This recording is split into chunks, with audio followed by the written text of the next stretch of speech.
ఈరోజు జగ్గయ్యపేటలో ఆంజనేయ స్వామివారి ఆలయంలో ఉదయం 7:30 ధ్వజస్తంభం వేస్తున్నారు. అందుకని నేను బయలుదేరాను. నగర్లోని ఆలయానికైతే వచ్చేసామండి. దేవాలయాల్లో నిర్మలమైన వాతావరణం, భగవద్ధ్యానం వంటివి మానసిక ప్రశాంతతను కలిగిస్తాయి. మూల విరాట్ ఎంత ముఖ్యమో ధ్వజస్తంభం కూడా అంతే ముఖ్యం.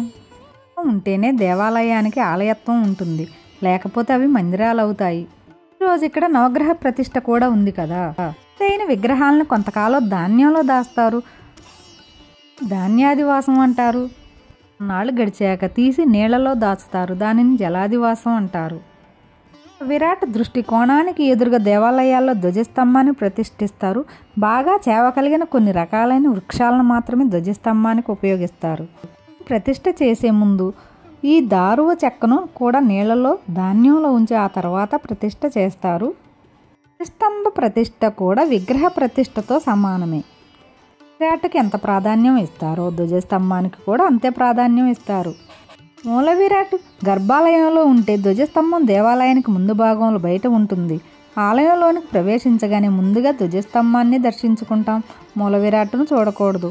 ధ్వజస్తంభం లేని దేవాలయాలకు స్వాములు, సన్యాసులు దేవాలయ గుర్తింపు కూడా ఇవ్వరు.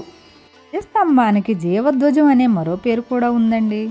విగ్రహాల అనుష్ఠాన అర్చనల వల్ల భగవంతుని చూపు ఈ ధ్వజస్తంభానికి తగులుతుంది. అందువల్ల ఈ స్తంభానికి పవిత్రతతో పాటు శక్తి కూడా లభిస్తుంది. ధ్వజస్తంభానికి కూడా బలిహరణాలు, అర్చనలు జరుగుతుంటాయి.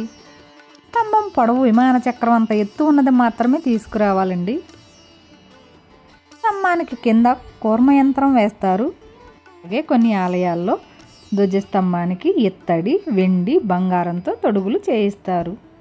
తొడుగును మేకలకు కూడా వేస్తారు. మేకల కింద సుదర్శన చక్రం వైష్ణవాలయాల్లో, నందీశ్వరుడు శివాలయాల్లో ఉంటాయి. భగవంతునికి చేసే నైవేద్యాలు ధ్వజస్తంభానికి కూడా జరుగుతాయి. ఎందుకంటే వీటి స్థాయి మూల విరాట్తో సమానం.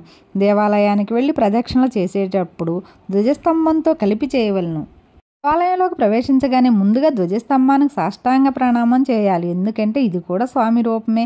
లోపలుండే మూల విరాట్కి ఉత్సవమూర్తి ఎలాగో ఇది కూడా అటువంటిదే. దారు రూపంగా దీన్ని భావించాలి. మూల విరాట్కి ఇచ్చే మర్యాద, గౌరవం, మన్నన ధ్వజస్తంభానికి కూడా ఇవ్వాలి. నమస్కార ప్రదక్షిణాలు చేయాలి. ధ్వజస్తంభానికి చేసిన తరువాతనే భగవద్దర్శనం కోసం లోపలికి వెళ్ళాలి. ధ్వజస్తంభం జీవితకాలం పూర్తయిన తరువాత మళ్ళీ కొత్తదాన్ని ప్రతిష్ఠిస్తారు. ఉత్సవాలు ప్రారంభించేటప్పుడు ధ్వజారోహణం చేస్తారు. అంటే జయ పతాకను కట్టి పైదాకా ఎగురవేస్తారు. పతాకం చూడగానే దూరాన ఉన్నవారు కూడా ఉత్సవాలు ప్రారంభం అయ్యాయనే విషయాన్ని తెలుసుకుంటారు. ఉత్సవాలు అయిపోగానే పతాకాన్ని దింపుతారు. దాన్నే ధ్వజావతనం అంటారు. శివాలయాల్లో అయితే ఈ జెండా మీద గరుత్మంతుడి చిహ్నం, శివాలయాల్లో అయితే నందీశ్వర చిహ్నం, అమ్మవారి దేవాలయాలు అయితే సింహం చిహ్నం ఉంటాయి. కొన్ని దేవాలయ రాతి ధ్వజస్తంభాలు కూడా ఉన్నాయి. గోపుర కలశం కంటే ధ్వజస్తంభం ఎత్తుగా ఉంటే ఉత్తమం, కలశంతో సమానంగా ఉంటే మధ్యమం, కంటే తక్కువ ఎత్తులో ఉంటే అధమం. ధ్వజస్తంభానికి కింద ఉండే పీఠానికి 4 వైపులా దేవతలను ప్రతిష్ఠిస్తారు. బలిపీఠం పెడతారు. పుష్పం, ఫలం, తోయం పూజ చేస్తారు. వైష్ణవ ఆలయాల్లో మూల విరాట్కు ఎదురుగా గరుత్మంతుడు, శివాలయాల్లో వీరభద్రుడు, రామాలయాల్లో హనుమంతుడు విగ్రహాలు ఉంటాయి. ఇది ఆంజనేయ స్వామివారి ఆలయం కదా, ఇక్కడ ఒంటె వాహనాన్ని ఎదురుగా పెడతారేమో. మరి ఆ విగ్రహాన్ని అయితే తెచ్చారు, చూద్దాం. భారత యుద్ధానంతరం సింహాసనాన్ని అధిష్ఠించిన ధర్మరాజు అధర్మానికి తావు లేకుండా రాజ్యపాలన చేస్తున్నాడు. ధర్మమూర్తిగా, ఎదురులేని దాతగా కీర్తి పతాకం అందుకోవాలనే కాంక్షతో ఎడతెరిపి లేకుండా దాన ధర్మాలు చేయడం మొదలుపెట్టాడు. గమనిస్తున్న కృష్ణుడు అతనికి తగ్గు గుణపాఠం నేర్పాలనుకున్నాడు. ధర్మరాజుకు అశ్వమేధ యాగం చేసి శత్రురాజులను జయించి దేవ బ్రాహ్మణులను సంతుష్టలను చేసి సుస్థిరం సుభిక్షం చేసుకోమని సలహా ఇస్తాడు. ధర్మరాజు శ్రీకృష్ణుని మాట శిరస్సావహించి అశ్వమేధానికి సన్నాహాలు చేయించి యాగాశ్వమును నకుల సహదేవులు సైన్యంతో యాగాశ్వరక్షకులే బయలుదేరారు. ఆ యాగాశ్వం చివరికి మణిపుర రాజ్యం చేరింది. ఆ రాజ్యాన్ని మయూర ధ్వజుడు పాలించేవాడు. ఆయన మహాపరాక్రమవంతుడు, దాతగా పేరుగాంచాడు. మయూర ధ్వజుని కుమారుడైన తామ్రధ్వజుడు పాండవుల యాగాశ్వాన్ని బంధించాడు. తామ్రధ్వజునితో యుద్ధం చేసిన నకుల సహదేవులు, భీమార్జునులు ఓడిపోతారు. తమ్ముళ్ళు ఓడిపోయిన విషయం తెలిసిన ధర్మరాజు స్వయంగా బయలుదేరగా కృష్ణుడు అతన్ని వారించి మయూరధ్వజుని జయించేందుకు ఒక కపట ఉపాయాన్ని చెబుతాడు. దాని మేరకు శ్రీకృష్ణుడు ధర్మరాజులిద్దరూ వృద్ధ బ్రాహ్మణుల రూపంలో మణిపురం చేరారు. వారిని చూసిన మయూరధ్వజుడు వారికి దానం ఇవ్వదలసి ఏమి కావాలో కోరుకోమని అన్నాడు. శ్రీకృష్ణుడు తమ దర్శనార్థమై మేము వస్తున్న దారిలో ఒక సింహం అడ్డు వచ్చి ఇతను కుమారుణ్ణి పట్టుకుంది. బాలుని విడిచిపెట్టవలసిందని ప్రార్థించగా అందుకు ఆ సింహం మానవ భాషలో మీ కుమారుడు మీకు కావాలంటే మణిపుర రాజ్యాధిపతి మయూరధ్వజుని శరీరంలో సగభాగం నాకు ఆహారంగా ఇప్పించమని కోరింది అని చెబుతారు. పూలు మా యందు దయతలచి తమ శరీరంలోని సగభాగం దానమిచ్చి బాలుని కాపాడమని కోరుకుంటారు. వారి మాటలు విని ఇదంతా నిజమే అనుకుని అందుకు అంగీకరించిన మీదట కృష్ణుడు తమ భార్యాపుత్రులే స్వయంగా కోసి ఇవ్వాలనే నియమాన్ని కూడా విధించాడు. అందుకు తగిన ఏర్పాట్లు చేయించి భార్యాసుతులు అతని శరీరాన్ని సగంగా కోయటం చూసిన ధర్మరాజు అతని దానగుణానికి నివ్వెరపోయాడు. ఇంతలో మయూరధ్వజుని ఎడమ కన్ను నుంచి నీరు రావటం గమనించిన ధర్మరాజు తమరు కన్నీరు కారుస్తూ ఇచ్చిన దానం మాకు వద్దుగాక వద్దు అన్నాడు. మహాత్మా, తమరు పొరపాటు పడ్డారు. బాధపడి నా శరీరాన్ని మీకు ఇవ్వటం లేదు. నా కుడి భాగం పరోపకారానికి ఉపయోగపడింది. ఆ భాగ్యం నాకు కలగలేదు కదా అని ఎడమ కన్ను మిగుల బాధపడుతుంది అంటూ వివరిస్తాడు. మయూరధ్వజుని దానశీలతకు మెచ్చిన శ్రీకృష్ణుడు తన నిజరూపం చూపి ఏదైనా వరం కోరుకోమన్నాడు. ఆత్మ, నా శరీరం నశించిన నా ఆత్మ పరోపకారార్థం ఉపయోగపడేలా నిత్యం మీ ముందు ఉండేటట్లు దీవించండి అని కోరుకోగా అందుకు శ్రీకృష్ణుడు తదాస్తు అని పలికాడు. మయూరధ్వజ, నేటి నుంచి ప్రతి దేవాలయం ముందు నీ గుర్తుగా నీ పేరును ధ్వజస్తంభాలు వెలుస్తాయి. వాటిని ఆశ్రయించిన నీ ఆత్మ నిత్యం దైవ సాన్నిధ్యంలో ఉంటుంది. ముందు నిన్ను దర్శించి ప్రదక్షిణ నమస్కారాలు ఆచరించిన మీదటనే ప్రజలు తమ ఇష్టదైవాలను దర్శించుకుంటారు. ప్రతి నిత్యం నీ శరీరంలో దీపం ఎవరుంచుతారో వారి జన్మ సఫలం అవుతుంది. నీ నెత్తిన ఉంచిన దీపం రాత్రులందు బాటసారులకు చూపే దీపం అవుతుంది అంటూ అనుగ్రహించాడు. నాటి నుంచి ఆలయాల ముందు ధ్వజస్తంభాలు విధిగా ప్రతిష్ఠించడం ఆచారమయ్యింది. ఇంతటి చరిత్ర కలిగిన ధ్వజస్తంభాన్ని దర్శించుకొని మనం కూడా చరితార్థులం అవుదాం. ధ్వజస్తంభం మీద ఆకాశదీపం వెలిగించి మహాదాత మయూరధ్వజుని గౌరవిస్తున్నారు ఇప్పటికీ. ఆలయం అనే దేహానికి గర్భాలయాన్ని ముఖంగాను ధ్వజస్తంభాన్ని హృదయంగాను పోలుస్తారు. ప్రాకారాలు చేతులు వంటివి. నిత్యహారతులు జరిగే దేవాలయాల్లో షోడోపచార పూజా విధానం జరగాలంటే ధ్వజస్తంభం తప్పనిసరి. దీపారాధనలు, నైవేద్యం వంటి ఉపచారాలు ధ్వజస్తంభానికి కూడా చేయాలి. ఒక ధ్వజస్తంభం ప్రతిష్ఠ చేయాలన్నా, విగ్రహాలు ప్రతిష్ఠ చేయాలన్నా ఎంతో ఖర్చుతో కూడుకున్న పని.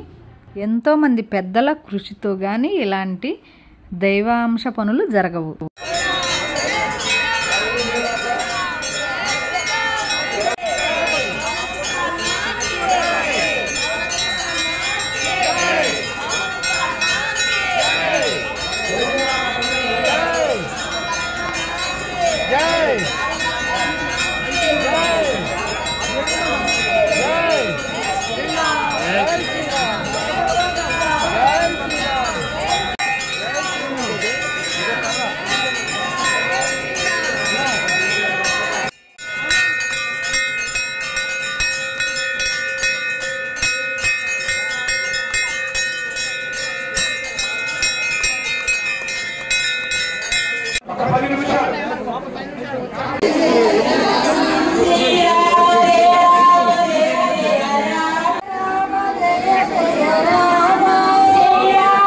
ఎంతోమంది మహిళలు భక్తులు నవధాన్యాలను తెచ్చి ధ్వజస్తంభం గుంటలో వేస్తున్నారు.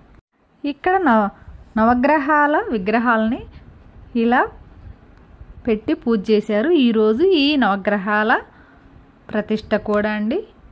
ఇంకా ఆంజనేయ స్వామి వాహనం అనుకుంటా ఈ ఒంటె వాహనాన్ని కూడా ఇక్కడ ఇలా పెట్టారు. చూడండి, నేను నిన్న నందీశ్వరుడు అనుకున్నానండి. చిన్న శివలింగం ఉంది కదా, నందీశ్వరుడు అనుకున్న తర్వాత ఒంటె వాహనంగా చెప్పారు. ఒకసారి మీరు కూడా దర్శించుకోండి ఈ నవగ్రహాలని. ధ్వజస్తంభ వేసేసరికి అలసిపోయిన భక్తులైతే ఇలా కూర్చున్నారు. చూడండి, నేను కూడా నవధాన్యాలు వేసి ఈ ధ్వజస్తంభానికి నమస్కరించుకుంటున్నాను. చూడండి, నాకు ఇప్పటికి అవకాశం వచ్చింది. ధ్వజస్తంభం ప్రతిష్ఠ చేయడం ఇలా దగ్గరుండి ఎప్పుడూ చూడలేదండి. ఇదే మొదటిసారండి. మీకు చూపించాలని నేను త్వరగా వెళ్ళానండి. 7:30 కల్లా అక్కడ ఉన్న టైంకి చేరుకున్నాను. అందుకే ఫస్ట్ నుంచి ఇలా వీడియో అయితే తీయగలిగాను. జగ్గయ్యపేటలోని శాంతినగర్లో శ్రీ చింతామణి అభయాంజనేయ స్వామివారి ఆలయంలో ధ్వజస్తంభం ప్రతిష్ఠించడం జరిగింది. హోమాలు కూడా జరుగుతున్నాయండి ఈరోజు.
ఈరోజు మన వీడియో ఇదేనండి. నా వీడియో నచ్చితే ఒక లైక్ కొట్టండి, షేర్ చేయండి, సబ్స్క్రైబ్ చేయండి, కామెంట్ చేయండి.